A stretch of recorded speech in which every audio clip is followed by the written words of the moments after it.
notre rapport au temps nous laisse démunis. Quel pouvoir pouvons-nous avoir à son égard? L'espace, nous pouvons le maîtriser, le découper, le renverser, l'orienter, mais le temps, c'est par lui surtout que nous prenons conscience de notre finitude, et à son égard, l'homme est, semble-t-il, ligoté par son irréversibilité, le laissant sans prise aucune. Face au chaos, à la béance originaire, à l'abîme du temps, comment introduire un peu de maîtrise? Vous connaissez tous la grande thèse de Deleuze et Guattari concernant la ritournelle. Pour ne pas à mon tour en faire une rengaine, soit une ritournelle au mauvais sens du terme, je voudrais restituer à cette thèse de Deleuze toute sa force, son audace assez risquée et qui est en marge de la philosophie classique. Pour initier ce questionnement, je pars du célèbre début de Mille Plateaux du chapitre sur la ritournelle. Un enfant dans le noir, saisi par la peur, se rassure en chantant. Sa petite chanson est comme l'expression d'un centre stable et calme, stabilisant et calmant au sein du chaos. Deleuze, Mille Plateaux. Ok, bon. Mais qu'est-ce que c'est que finalement une ritournelle? C'est, somme toute, un petit air, du genre de celui qu'on chante aux enfants. Ainsi font, font, font les petites marionnettes, ainsi font, font, font les petites marionnettes, 3 petits tours et puis s'en vont. Voilà. Je demande, en quoi un chant à répétition aussi simple, aussi banal, aussi enfantin, peut-il avoir une fonction de stabilisation, jouer un rôle positif qui n'est pas simplement conjuratoire, mais libératoire, car vous savez que Deleuze non seulement donne comme fonction positive à la ritournelle de déterminer un centre, mais il dégage 2 autres fonctions qui sont de organiser un chez-soi dans l'espace et ouvrir une ligne de fuite à partir de ce chez-soi. Deleuze écrit « La chanson, dit-il, est elle-même un saut, elle saute du chaos à un début d'ordre dans le chaos. » Qu'en est-il exactement? Comment comprendre ce pouvoir, cette relative emprise sur l'abîme du temps qu'aurait la ritournelle et quelles sont ses limites? Voilà mon questionnement. D'abord, je dois manifester mon étonnement, car sous l'apparente futilité, la théorie de la ritournelle est indissociable d'une pensée du temps. Et en effet, si la ritournelle réussit une certaine emprise sur le temps, c'est parce que le temps n'est pas autre chose dans sa forme qu'une ritournelle.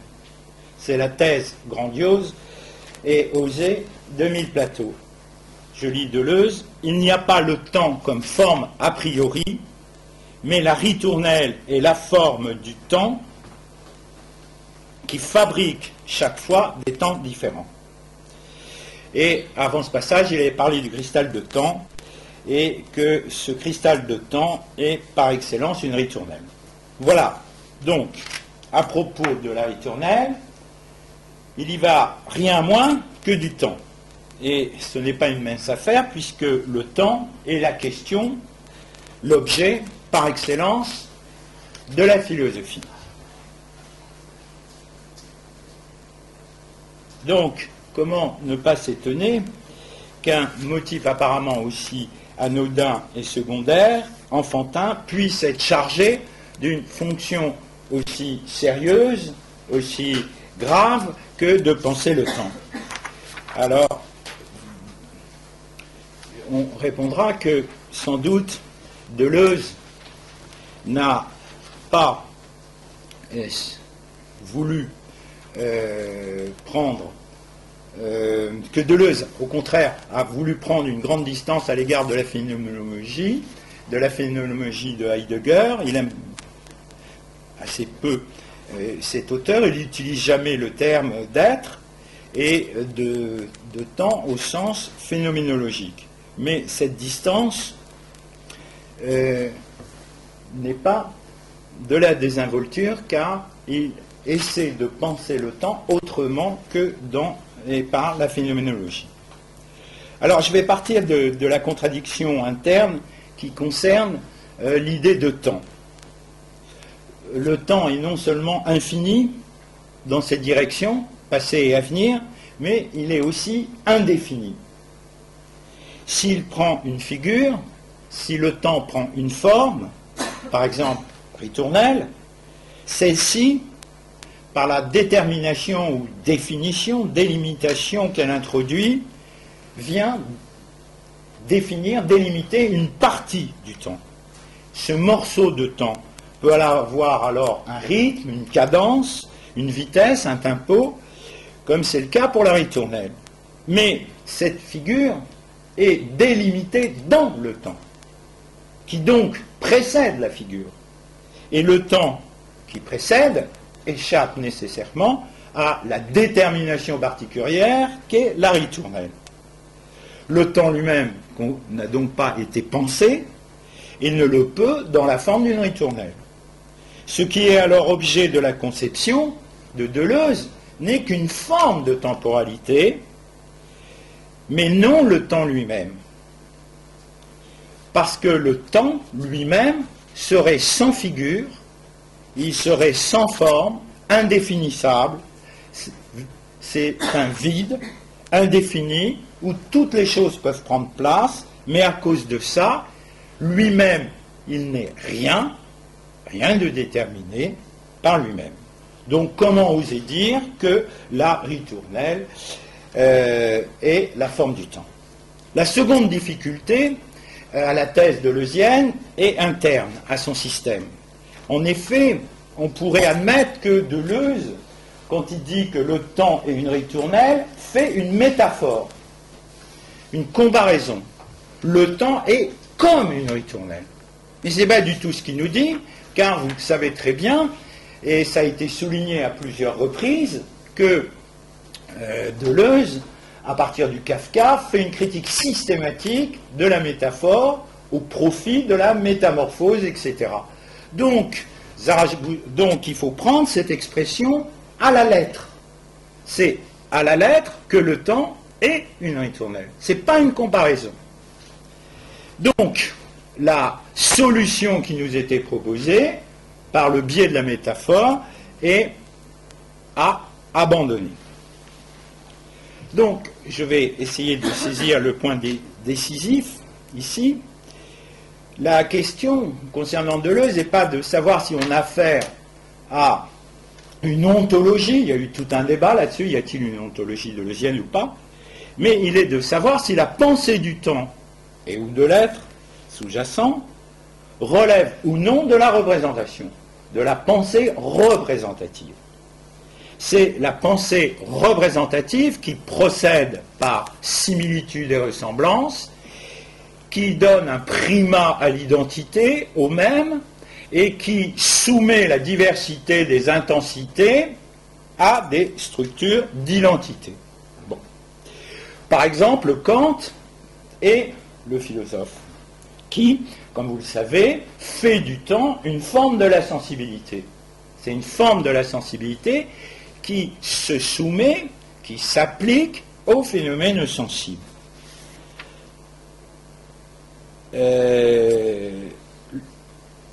Le temps, donc, on a vu, Deleuze nous a dit, il n'y a pas le temps comme forme a priori.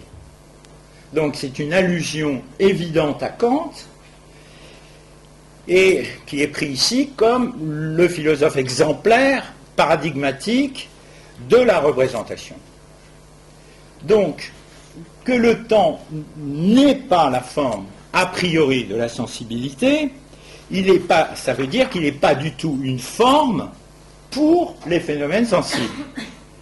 Il n'est pas une forme pour les phénomènes, mais le temps a une forme. Il a une forme, et c'est la ritournelle. Donc je relis la phrase, il n'y a pas le temps comme forme a priori, mais la ritournelle est la forme a priori du temps.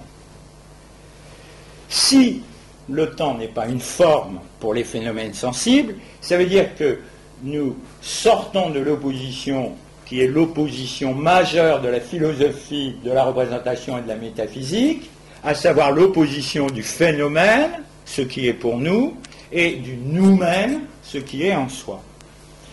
Le temps deleuzien se trouve au-delà de cette opposition, sensible-intelligible, comme elle est au-delà du sens propre et du sens figuré, comme on vient de le voir.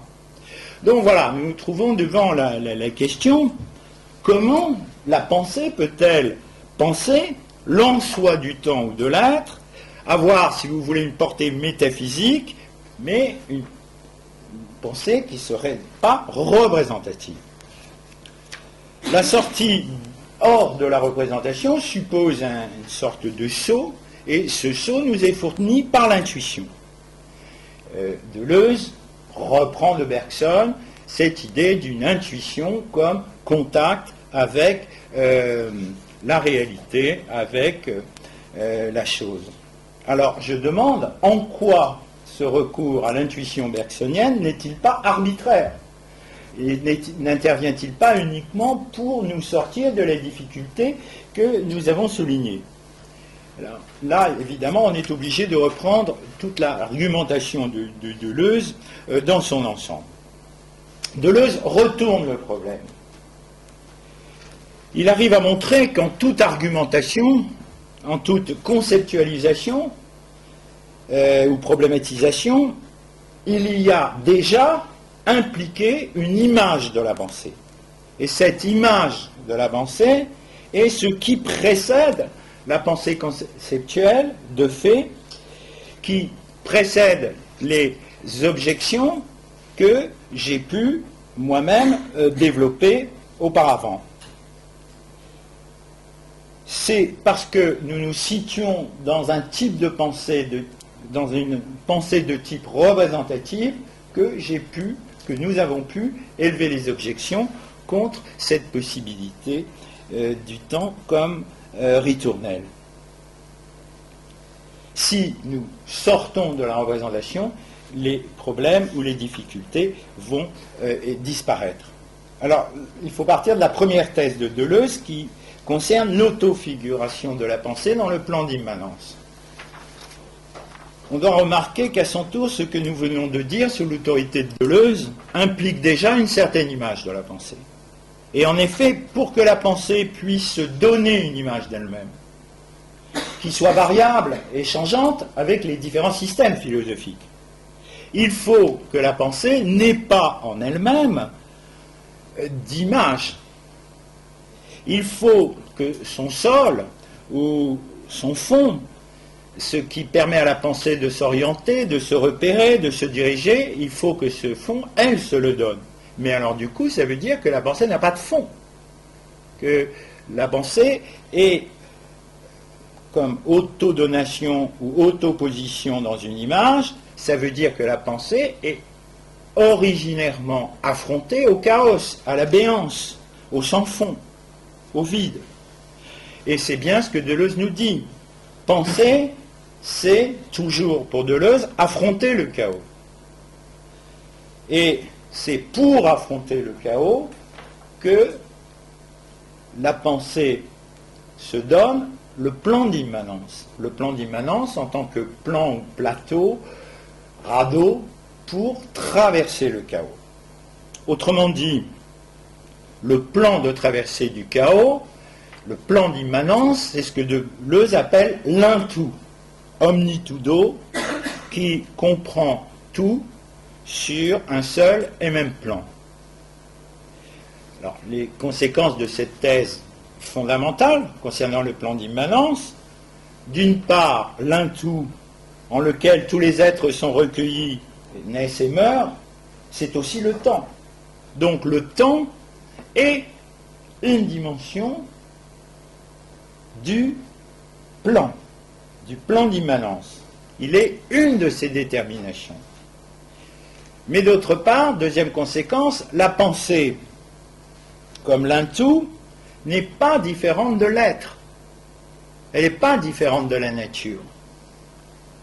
Ce que la pensée retire, la détermination infinie qu'elle va puiser dans le chaos pour en faire une détermination et tenter de garder cet infini, eh bien ce travail-là de la pensée, c'est un travail qui concerne aussi bien la pensée que l'être, la nature, puisque l'être ne précède pas le chaos.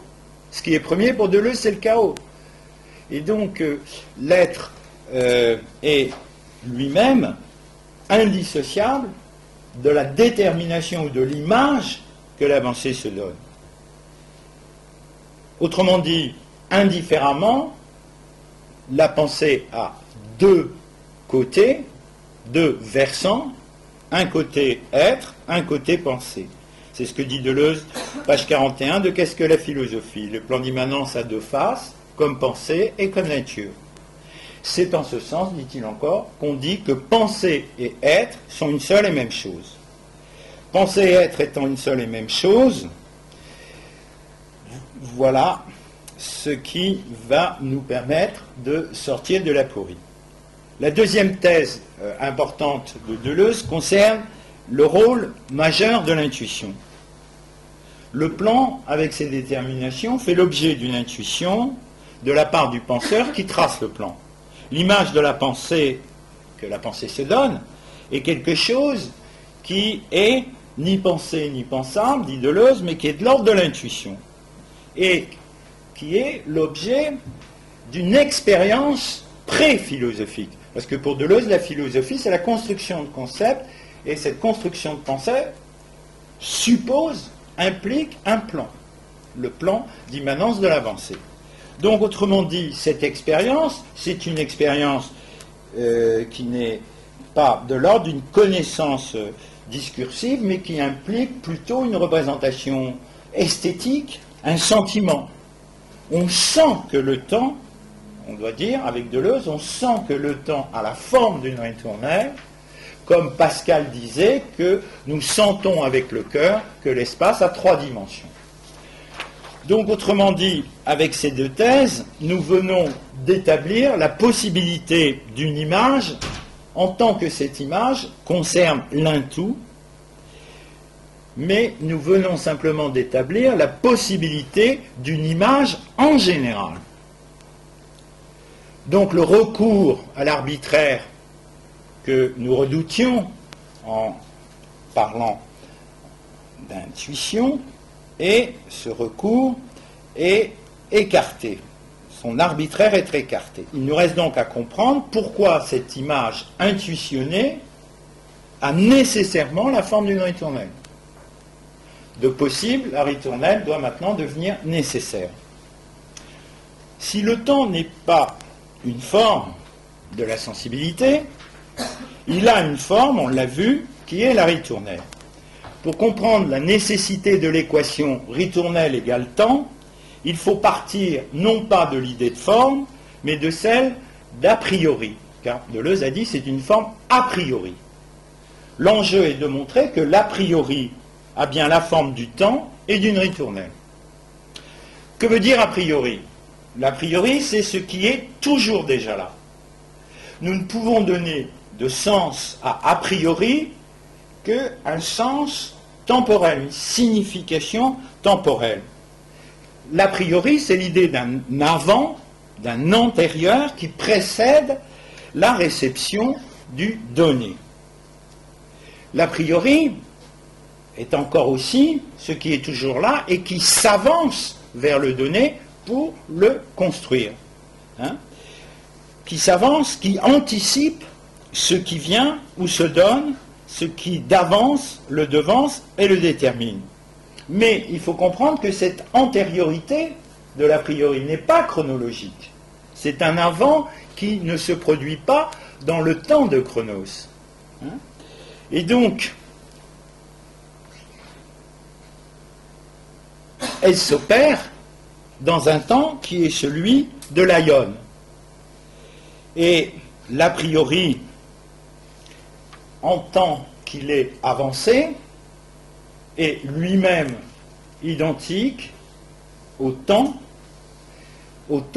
dans son authenticité, dans sa vérité. Hein, car l'a priori est nécessairement temps, puisque le temps est non dans sa réalité chronologique abaissée ou nivelée comme succession de points, le temps est authentique et l'avancée de l'avenir, et c'est ce qui est de l'ordre d'un autre temps qui est le temps de l'aion. Donc, maintenant, il nous reste simplement à établir qu'est-ce qui fait que ce temps et cet a priori qui sont identiques sont en même temps identiques à la ritournelle. Le temps comme avancée et anticipation nous annonce ce qui est à venir. Mais comme cet avenir est déjà là, qu'il est déjà venu, il est aussi bien du passé. C'est le passé qui s'avance depuis l'avenir, ou bien l'avenir qui s'avance depuis le passé. Il y a donc à la fois une faille interne au temps qui se dédouble en deux jets opposés, d'un côté le passé, de l'autre côté l'avenir.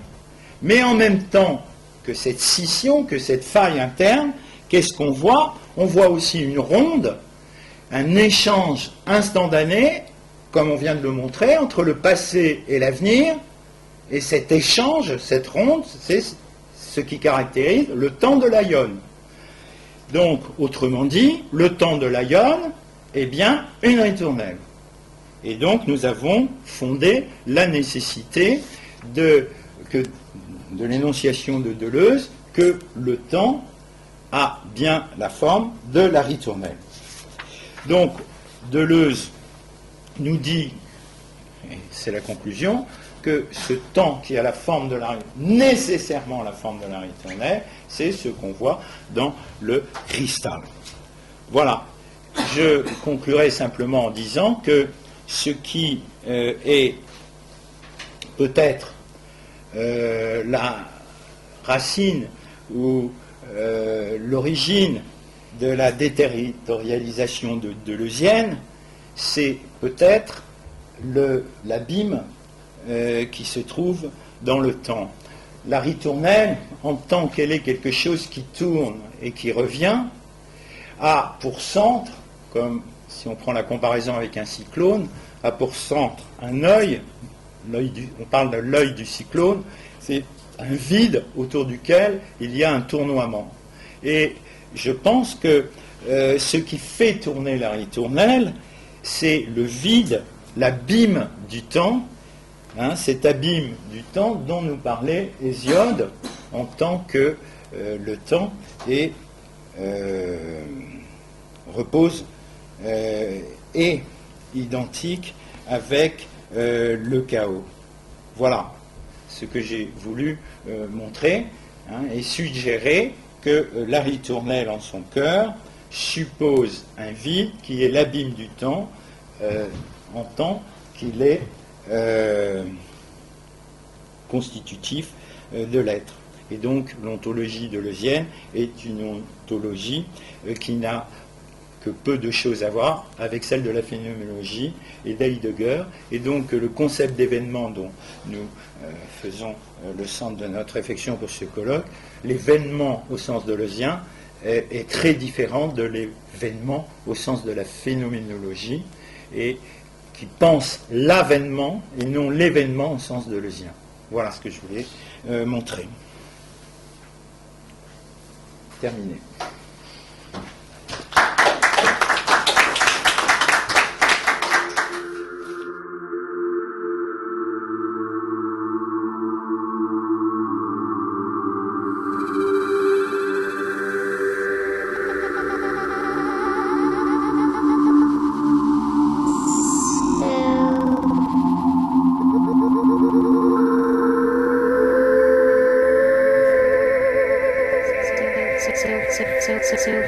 So